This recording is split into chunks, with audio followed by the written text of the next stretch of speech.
ஓம் சாந்தி. என்னோட இனிமையான சகோதர ஆத்மாக்கள் அனைவருக்குமே வணக்கம். இன்னைக்கு நம்மளோட பாப்தாதா அவ்யக்த சமிகைகள் பார்ட் 3 மூன்றாவது பாகம் பார்க்கலாம். இதுல என்ன டாபிக்னா, பாபா சொல்றாங்க, நீங்க மனதை வென்றவர்களா ஆகிட்டீங்கன்னா மாயாவையும் இந்த உலகத்தையும் முழு உலகத்தையும் வென்றவர்களா ஆகிடுவீங்க. அதுல 1ல இருந்து 8 வரைக்கும் நம்ம பார்ப்போம். யார் இந்த மனதை வெற்றி அடைய கூடியவர்கள் யாருன்னா, அதாவது மனதை வெற்றி அடையணும்னா என்ன அர்த்தம் அப்படின்னா, வீணான மற்றும் பாவ எண்ணங்கள்ல இருந்து அதை வெற்றி அடையிறது தான் மனதை வெற்றி அடையிறது. பாபா சொல்றாங்க, குழந்தைங்க யார் எல்லாம் இந்த ராஜ்யத்துக்கு அதிகாரம், இந்த உலக ராஜ்யத்துக்கு அதிகாரம் இருக்காங்களோ, அவங்களுக்கு யாருக்கு அதிகாரம் இருக்கோ அவங்க தன்னோட மனதையும் இந்த முழு உலகத்தையும் வெற்றி அடைவாங்க. எந்த அளவுக்கு உரிமை எனக்கு இருக்கோ, இந்த சக்திகள், எண்ணத்தோட சக்திகள், இந்த மனதோட சக்தி, எந்த அளவுக்கு எனக்கு உரிமை இருக்கோ அந்த அளவுக்கு இந்த உலக ராஜ்யம் கிடைக்கும் அப்படின்னு, அந்த உலக ராஜ்யத்துக்கும் அதிகாரம் அவங்களுக்கு உள்ளது அப்படின்னு பாபா சொல்றாங்க. 2வது பாயிண்ட், இப்போ இந்த மனசை வெற்றி அடையணும்னா நீங்க மாஸ்டர் சர்வ சக்திவான் ஆகணும். பாபா சொல்றாங்க, நீங்க மாஸ்டர் சர்வ சக்திவானா ஆகணும்னா சக்திகளை முழுமையாக நிரப்பிக்கொள்ள வேண்டும். அதாவது நினைவின் மூலியமாக மற்றும் சேவை செஞ்சுக்கிட்டே இருக்கணும். நம்ம முன்னேறி செல்ல செல்ல செல்ல எல்லாருக்கும் தானமும் பண்ணணும். இந்த விஷயத்திலேயே நீங்க பிஸியா இருந்தீங்க, அதாவது கொடுக்கறதுலயே பிஸியா இருந்தீங்கன்னா அப்போ மாயாவை ஈஸியா வெற்றி அடைஞ்சிடலாம். அதற்காக பாபா என்ன சொல்றாங்கன்னா, தினமும் டைம் டேபிள் போடுங்க. இந்த மனதிற்கான டைம் டேபிள் போடுங்க. இந்த மனதை ரொம்ப ரொம்ப பிஸியா வச்சுக்கிட்டீங்கன்னா இந்த மனதை நீங்க ஈஸியா வென்றலாம் மற்றும் மாயாவையும் வெற்றி அடைஞ்சிடலாம். 3வது பாயிண்ட், நீங்க பாபா சொல்றாங்க, எப்பயுமே செக் பண்ணிக்கிட்டே இருக்கங்க. உங்க மனதையும் புத்தி, உங்களோட சன்ஸ்காரம், இது எல்லாம் உங்களுக்கு கண்ட்ரோல்ல இருக்குதா, உங்களோட கண்ட்ரோல்ல தான் இருக்குதா, இல்ல இந்த மனசு உங்களை ஆட்டி வைக்குதா? இப்போ நீங்க இந்த மாதிரி கம்ப்ளைண்ட் சில குழந்தைங்க பண்றாங்க, பாபா இந்த மனசு ஃபோக்கஸே பண்ண முடிய மாட்டேங்குது, ஒரு விஷயத்துல கவனத்தை செலுத்த முடிய மாட்டேங்குது, இந்த மனசு அங்கேயும் இங்கேயும் அலையுது அப்படின்னு சொல்றீங்கன்னா நீங்க மனதை வெற்றி அடைஞ்சவங்கன்னு எப்படி சொல்ல முடியும் அப்படின்னு பாபா கேக்குறாங்க. இப்போ நீங்க சொல்றீங்க, பாபா இந்த மனசு ரொம்ப துக்கத்துல இருக்கு, மனசு ஏதோ ஒரு விஷயத்துல அட்ராக்ட் ஆகி இருக்கு, அதை நோக்கி போயிட்டே இருக்கு அப்படின்ற எண்ணம் வெற்றியாளர்களோட எண்ணமே கிடையாது. இப்போ நீங்க உங்களை நீங்களே வெற்றி அடையலன்னா நீங்க எப்படி இந்த உலகத்தையே வெற்றி அடைய முடியும்? அதனால நீங்களே செக் பண்ணி பாருங்க, இந்த கர்மேந்திரியங்கள் மற்றும் இந்த மனதை வெற்றி அடைஞ்சிருக்கனா அப்படின்னு. 4வது பாயிண்ட், இப்போ இந்த மனசு உங்களுக்கு உங்களோட கட்டளைக்கு ஏத்த மாதிரி இருக்குன்னா அப்போ உங்க மனசு ஒரு நொடியில நீங்க எங்க சொல்றீங்களோ அங்க நிலையா நிக்கணும். அதுக்கு 2 நொடி கூட எடுத்துக்க கூடாது. இதற்கான பயிற்சி நீங்க பண்ணிக்கிட்டே இருங்க. யார் இந்த மனதை வெற்றி அடைஞ்சிருக்காங்களோ, இந்த மனதிற்கு மாஸ்டரா இருக்காங்களோ, அவங்க இந்த மனசை ரொம்ப கவனம், அவங்க எங்க கொடுக்கணும்னு நினைக்கிறாங்களோ அந்த இடத்துல அவங்களால கொடுக்க முடியும். அதனால இந்த மனசை வெற்றி அடையணும்னா இந்த மாதிரி கவனம், நீங்க உங்க மனசுக்கு கட்டளை கொடுக்கணும், இந்த எண்ணத்தை மட்டும்தான் நீ எழுப்பணும் அப்படின்னு.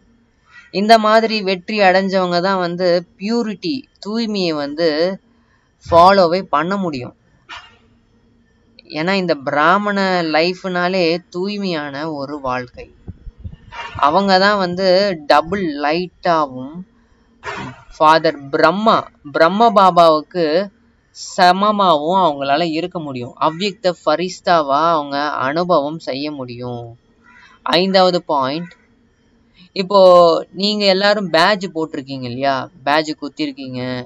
அதே மாதிரி உங்களோட புருவ மத்தி நடுவுலையும் ஒரு பேட்ஜ் குத்திக்கோங்க. அது என்ன பேட்ஜ்னா, வெற்றி எனது பிறப்புரிமை அப்படின்றது. நான் வெற்றி ரத்தின ஆத்மா. நான் வந்து இந்த மனசை வெற்றி அடைஞ்சிருக்கேன், அதனால இந்த மாயாவையும் வெற்றி அடைஞ்சிருக்கேன். நான் வந்து இந்த உலகத்தோட தாய், சிவனோட சக்தி.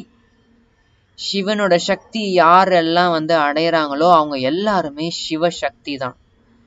அப்போ இந்த உணர்வுல, இந்த 2 உணர்வுலயும் நம்ம இருக்க இருக்க இருக்க என்ன ஆகும்னா, இந்த மாயாவை ஈஸியா வெற்றி அடைய முடியும். இந்த முழு உலகத்துக்கும் நன்மை வந்து பண்ணிக்கிட்டே இருக்க முடியும். பாபா சொல்றாங்க, நீங்க வந்து இதனால இந்த முழு உலகத்துக்கும் நன்மை செய்யக்கூடிய ஆத்மாக்களா, ஒரு கருவியா ஆகிடுவீங்க. 6வது பாயிண்ட், இப்போ இந்த மாயாவை வெற்றி அடையணும்னா இந்த சர்வ சக்திவான் தந்தைய வந்து உங்களோட அனைத்து உறவுகளையும் நீங்க வச்சுக்கோங்க. இப்போ எல்லா உறவுலையும் அந்த ஒருவரை வந்து நீங்க வச்சிட்டீங்கன்னா அப்புறம் வேற என்னதான் இருக்கு? உங்க புத்தி வேற எங்கதான் போகும்? இப்போ உங்க புத்தி வந்து அங்கேயும் இங்கேயும் அலைஞ்சுக்கிட்டே இருக்கு அப்படின்னா, அப்ப நீங்க வந்து அதற்கு ஆதாரம் என்னன்னா, அதுலயே நிரூபணம் ஆகுது என்னன்னா, நீங்க அனைத்து உறவையும் அந்த ஒருவர் கிட்ட இணைக்கல அப்படின்னு. பாபா சொல்றாங்க, நீங்க உங்க புத்தி அடைஞ்சுக்கிட்டே இருக்குன்னா நீங்க அனைத்து உறவுலையும் ஒரு பாபாவை வைக்கல அப்படின்னு. 7வது பாயிண்ட், இந்த மாயா வந்து ரொம்ப ரொம்ப ரொம்ப புத்திசாலி. இப்போ உங்களை வந்து அட்டாக் பண்ணணும்னா அந்த மாயா என்ன பண்ணுவான்னா, முதல்ல உங்களை தனிமைப்படுத்துவா. யார்கிட்ட இருந்து? சுயம் பகவான் நம்ம அப்பா கிட்ட இருந்து தனிமைப்படுத்தி வச்சிருவா. நம்ம அப்பாவோட கைய விட வச்சிருவா. அப்போ நம்ம வந்து எப்போ தனிமையா இருக்கோமோ அப்போ பலவீனமா தான் இருப்போம். அப்போ அந்த மாயாவுக்கு வந்து ரொம்ப சுலபமா போயிடும் நம்மளை வந்து அட்டாக் பண்றதுக்கு. இப்போ ஜென்ரலா இந்த எதிரிகள், இந்த எனிமிகள்லாம் என்ன பண்ணுவாங்கன்னா, இந்த ஒருத்தவங்கள அட்டாக் பண்ணணும்னா என்ன பண்ணுவாங்க, முதல்ல அவங்கள வந்து தனிமைப்படுத்துவாங்க. யாராவது ஒரு சக்திசாலியா ஒருத்தவங்க கூடவே இருக்காங்கன்னா அவங்க கூட இருந்து முதல்ல தனிமைப்படுத்துவாங்க. அதற்கு அப்புறம் தான் என்ன பண்ணுவாங்க, அட்டாக் பண்ணவே வருவாங்க. அதே மாதிரிதான் இந்த மாயாவும் வந்து சர்வ சக்திவனோட கையை விட வச்சிருவான். அவரோட தொடர்புல இருந்து கொஞ்சம் புத்திய வந்து நிலைக்குலைய வச்சுட்டு அதற்கு அப்புறம் தான் அட்டாக் பண்ணிக்கிட்டே இருப்பான். அதனால பாபா என்ன சொல்றாங்கன்னா, நீங்க எப்பயுமே சர்வசக்திவானோட துணைய கைய வந்து விட்டுறாதீங்க.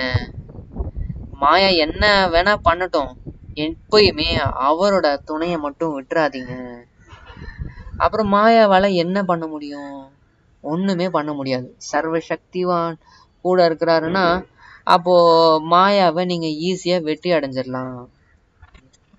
8வது பாயிண்ட், நீங்க வந்து சர்வசக்திவான தொடர்ந்து உங்க கூடவே வச்சுக்க முடியணும் அப்படின்னா அதற்கு என்ன பண்ணணும்னா, இந்த மரியாதைகள், பாபா கொடுத்திருக்கக்கூடிய மரியாதைகளை பின்பற்றணும். ஸ்ரீமத், அந்த ஸ்ரீமத்ன்ற கோடை தாண்டி நீங்க போயிட்டீங்கன்னா அப்பதான் நீங்க என்ன வரீங்க, பிச்சைக்காரங்களா ஆயிடுறீங்க.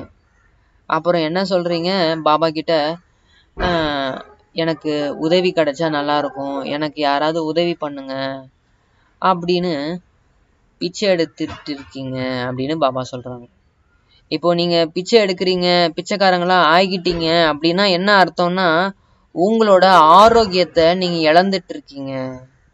உங்களோட நான் பாபா கொடுத்த செல்வத்தை எல்லாத்தையும் இழந்துட்டீங்க.